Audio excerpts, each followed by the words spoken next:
When you are starting out as a record label, though, you'll be the owner, you'll be the artist, you'll be the head cook, the bottle washer, you'll be the caretaker, you'll be the mailroom man. All of these things you'll be as an independent artist. So you're wearing multiple hats. But the executive position, that would be your record label president, vice president. These are the people who are in charge day to day with carrying out the business plan of the label. That mean and you should not start any endeavor without a business plan. That goes for you, independent artists. I'm looking right at you.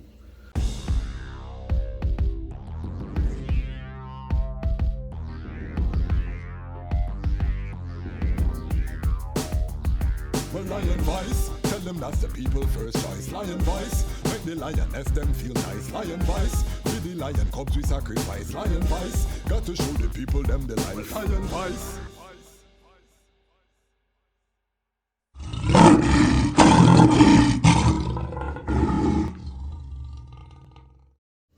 Greetings in that divine name of His Imperial Majesty Emperor Haile Selassie the First. Glory and honor in the name of his chosen Queen, Empress was Zero Menin. My name is Kwasi Bonsu, aka Dejazmatch Kwasi, aka Ras Kwasi, aka the Reading Ras, aka the Pan-African Happy Man. I'm an entertainment attorney, I'm an artist, I'm an actionist, I'm an author, and of course, I am the host of the Lion Voice vlog. And I'm here today to talk about the modern independent record label. We're going to break down some of the essential positions in the modern record label. Many of us are independent artists, and therefore we are acting de facto as our own record label, our own indie label. So it's important to know all of the functions at a traditional record label, the different departments and what is happening, so that as you craft your business model, you make sure that you are addressing, at least as an independent artist, some of these things. My philosophy is always book a consultation with an entertainment lawyer. It doesn't have to be Iman, but definitely sit down with an entertainment lawyer. That should be the first person on your team, because you're going to need agreements that's going to govern every relationship that you enter into. As you build your team, and your entertainment attorney is going to have to craft it. That includes your management, that includes label deals, that includes dealing with producers. And again, as an independent artist, you're going to do most of these things yourself. So let's get into some of the positions of a modern record label. And we're going to do 7. There are other things that could be discussed. These are just some that I think are important. If I'm leaving out anything, my music industry aficionados, please feel free, drop a comment. This is an interactive platform. We don't know it all, so we definitely are open to learn. And if independent labels are doing things differently, we also want to know about that. So what are the positions? Let's start. Number 1 is your executive positions. So the executive and the owner of the company don't necessarily have to be the same thing. When you are starting out as a record label, though, you'll be the owner, you'll be the artist, you'll be the head cook, the bottle washer, you'll be the caretaker, you'll be the mailroom man. All of these things you'll be as an independent artist. So you're wearing multiple hats. But the executive position, that would be your record label president, vice president. These are the people who are in charge day to day with carrying out the business plan of the label. That mean and you should not start any endeavor without a business plan. That goes for you, independent artists. I'm looking right at you. Yes, you make music, create a business plan. Once the product is finished, how are you going to get it out there? So your executive, which you are an executive as an independent artist or the independent label, is going to be the person that's tasked with executing the aims and objectives of the record label. Number 2, you have your A&R, otherwise known as artist and repertoire. This is the person that discovers and signs new talent, which will be yourself, and is responsible for the artist development, connecting with producers, getting the product ready. This is the person who is on the ground, staying with the pulse of what's happening. This is our curator. Part of the reason why the standard of music probably for many has gone down is because we don't have as much A&Rs in the business anymore. True A&Rs who are out there, you know, in the clubs, in the open mics, looking for the talent, grooming the talent, you know, who had budgets back in the day, in the major label day, where they could really invest in developing an artist. You have to be that, but you have to put on that hat as you manifest your career. A&R are also responsible for preparing the budget for the artists and everything, just in terms of dealing one-on-one with the artists. 3, public relation. PR is critical for any artist. PR is going to assist with your marketing, but it's very different than your marketing. So PR is really earned media. That means you have a show coming up, it's noteworthy, or you have something, you have a publicist usually that is hired that will look at what you're doing and try to find angles and pitch it to media outlets to run the story. Media outlets need stories to fill their pages. The publicists serve that role by bringing them those stories.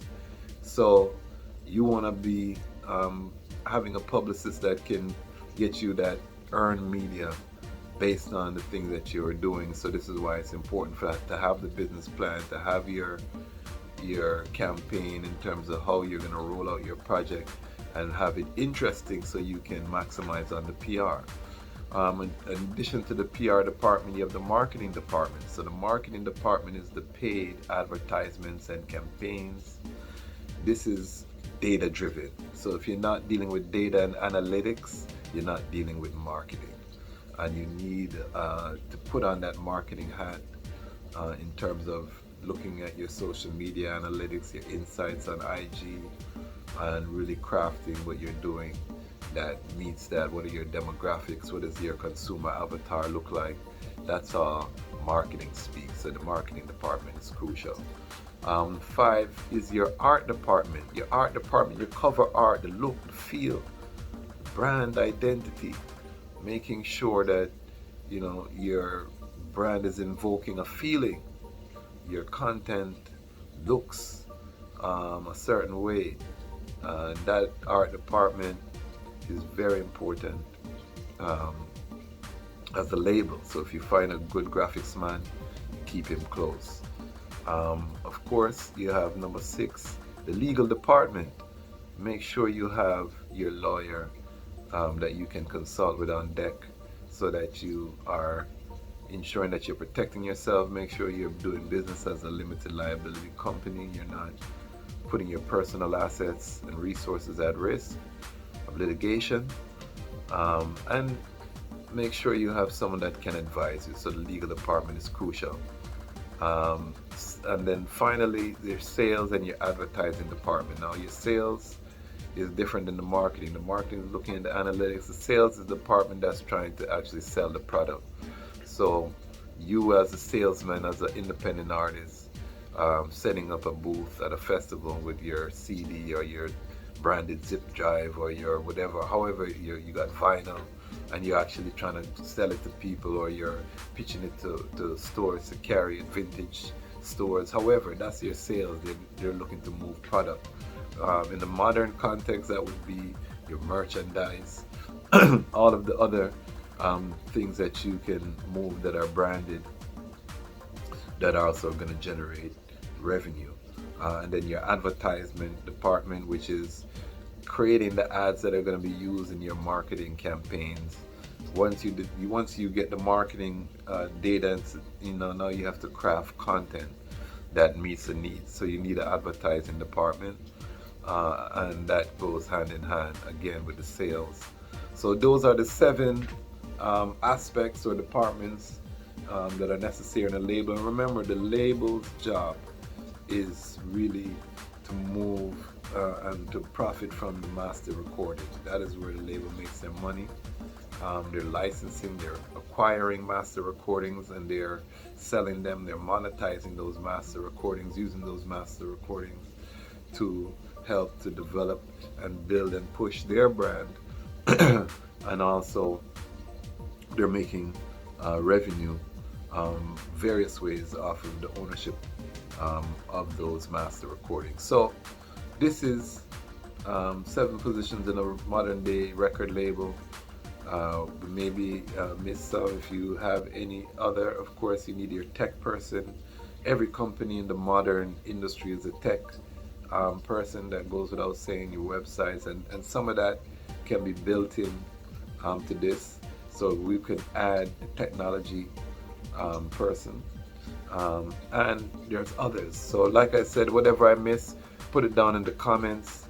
And for all of these things, we're going to do some deep dives in terms of the legal ramifications, but it's good to set the stage. I want to do a whole series on independent labels because I think, again, with the decentralized ecosystem that we're looking to develop, we can't undermine the role of the record label, and having strong indie record labels only helps the industry. So I think this is important, and I also think that it's important that the time has come, that the lions are telling their own story. And remember, this is the Lion Voice. Lion voice.